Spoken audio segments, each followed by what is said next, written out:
Praise the Lord. వందనాలు. Shalom. Grace gospel ministries వారి అనుదిన వాక్య ధ్యానంలో ఈరోజు 13వ అధ్యాయం 20వ వచనం. 13వ అధ్యాయము నిర్గమకాండం 13వ అధ్యాయము 20వ వచనం. అరణ్యము దగ్గరనున్న ఏతాములో దిగిరి వారు పగలు రాత్రియు ప్రయాణము చేయనట్లుగా యెహోవా త్రోవలో వారిని నడిపించుటకై. ప్రియమైన సహోదరి సహోదరులారా, ఇజ్రాయేలీయులు ఐగుప్తు నుంచి పాలు తేనెలు ప్రవహించే దేశమునికి వెళ్ళే మార్గము అరణ్య మార్గం. ఆ అరణ్యములో అసలు వెళ్ళటానికి మార్గం ఉంటుందండి. ఇరుకులు, ముళ్ళు, చెట్లు, పొదలు, పాములు ఇలాంటివి అనేకమైనవి ఉంటాయి కదా. అయినను వారు ఎక్కడా కూడా ఆగకుండా ప్రయాణం చేసేటట్లుగా యావే ఎలోహిం వారు వారిని ప్రోత్సహిస్తూ వారికి తోడై ఉండి నడిపిస్తున్నట్లుగా మనం ఇక్కడ చూస్తూ ఉన్నాం.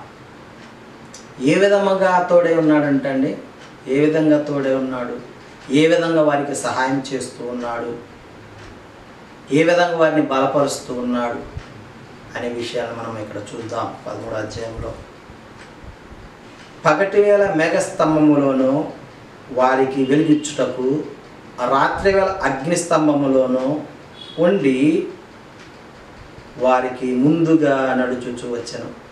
ఆయన పగటి వేళ మేఘస్తంభమైనను రాత్రి వేళ అగ్నిస్తంభమైనను ప్రజల ఎదుట నుండి తొలగిపోలేదు. ప్రియమైన సహోదరి సహోదరుడా, ఆత్మస్వరూపి అయిన తండ్రి మనకు మార్గదర్శి అయి మనకు ముందుగా నడిచినట్లుగా చూస్తూ ఉన్నాం. అలానే సశరీరుడిగా ఈ లోకానికి వచ్చిన యెహోషువ మెస్సయ్య కూడా మనకు ముందుగా నడిచాడు. మనకు ముందుగా నడిచి నేనే మార్గం, నేనే సత్యం, నేనే జీవం అని మనకు తెలియజేశాడు. నన్ను గురిగా పెట్టుకొని నా వలె మీరు నా మార్గములో నిలబడి నా మార్గములో నిలిచిన ఎడల ఇంక నిత్య జీవం లభిస్తూ ఉన్నది.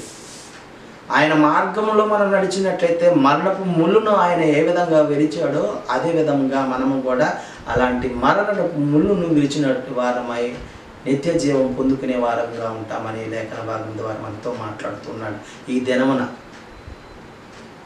పాత నిబంధన కాలములో మన పితరులని ఆయన నడిపించాడు, ముందుగా నడిచాడు. మన పితరులకు ముందే ముందుగా నడిచాడు, వారికి మార్గాన్ని చూపించాడు.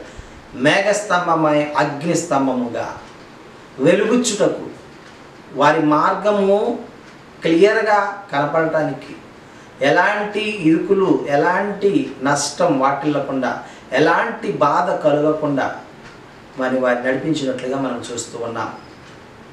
పాములు కరవకుండా, ముళ్ళు కుచ్చుకోకుండా, అవన్నీ ఇవన్నీ గుంతల్లో పడకుండా, రాళ్ళు తగలకుండా, ఇవన్నీ కూడా మరి ఆయన ముందుండి వాటిని సరళం చేస్తూ వారిని నడిపిస్తున్నట్లుగా మనం చూస్తున్నాం. ఈ దినం మనము ఆలోచన చేస్తున్నామేమో రేపొద్దున మనకేం కావాలో, మన పిల్లలకి ఏం కావాలో అనే ఆలోచనలో ఉంటున్నాం. కానీ యావే ఎలోహిం వారు చెప్తూ ఉన్నాడు, నీ ఆలోచన కంటే నా ఆలోచన ఎంతో శ్రేష్టమైనది. నీవు నన్ను అనుసరిస్తే నీకంటే ముందుగా నీ మార్గంలో నేను నడుస్తూ ఉంటాను.